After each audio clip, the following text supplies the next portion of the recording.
78वें स्वतंत्रता दिवस के अवसर पर वैश्य समाज सेवा उत्तर प्रदेश एवं हिंदू महिला सेवा समिति के द्वारा धूमधाम से सांस्कृतिक कार्यक्रम के साथ ही हाई स्कूल व इंटरमीडिएट के मेधावी बच्चों को सम्मानित किया गया।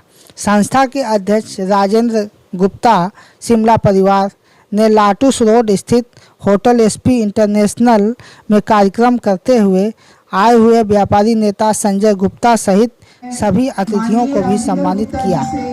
वर्ष 2024 में 85% से अधिक अंक पाने वाले सभी मेधावी बच्चों को सम्मानित करते हुए प्रशस्ति पत्र व स्मृति चिन्ह प्रदान किया गया। I connect news bureau Lucknow. ऐसा नहीं है कि ये संस्था अलग है, ये संस्था अलग है।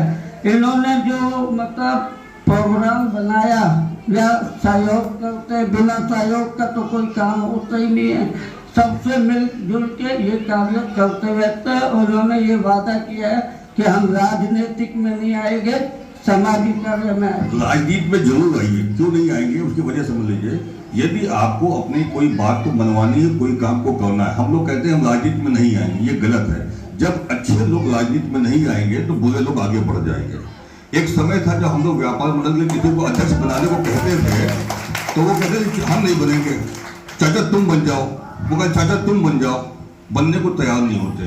तो जब कोई बनने को तैयार नहीं होता, मेरी मजबूरी क्या होती है कि हमें अपने संगठन को बनाना है। तो वहां पे जो मिल गया XYZ, मेरी मजबूरी होती है कि उस गलत आदमी को भी आगे बढ़ाना पड़ता है। इसलिए सब अच्छे लोगों को आगे आना होगा। यदि राजनीति में अच्छे लोग आएंगे तभी राजनीति की दिशा बदलेगी। छोटे स्तर से आइए, कोई दिक्कत नहीं है, सभासद बनिए, विधायक बनने की सोचिए, नहीं तो समाज सेवा के माध्यम से आगे बढ़िए।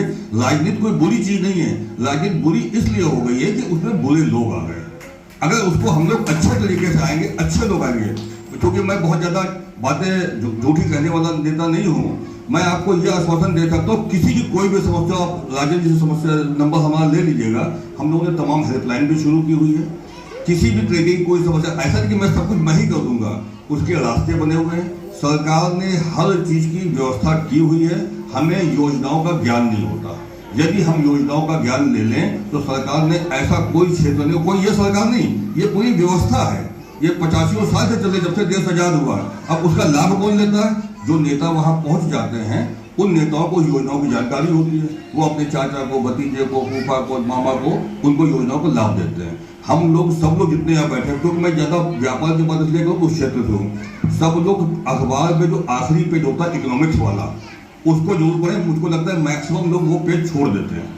यदि आप इकोनॉमिक्स वाला पेज पढ़ेंगे तो आपको मालूम पड़ेगा कि देश में क्या चल रहा है।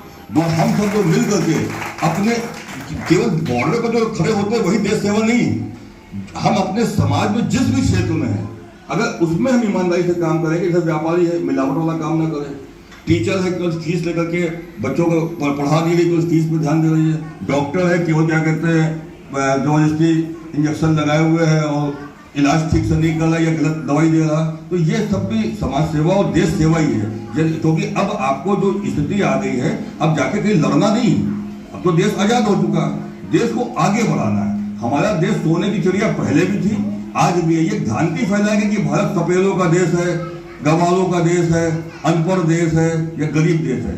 भारत पहले भी गरीब नहीं था। सारा सोना जब ले गए थे अंग्रेज, तब भी हम अमीर थे। और आज भी देश की जनता, पूरे देश की विश्व की इकोनॉमी खराब हो चुकी है, लेकिन भारत की अर्थव्यवस्था आज भी मजबूत है। तो ये कहीं ना कहीं महिलाओं की वजह से भी है। कोविड में जितनी बचत हमारी महिलाओं ने की और जो नोटबंदी में महिलाओं की बचत निकल के आई, तो उस महिलाओं ने ही क्या कहते हैं देश की अर्थव्यवस्था को बचाने का काम किया। सभी को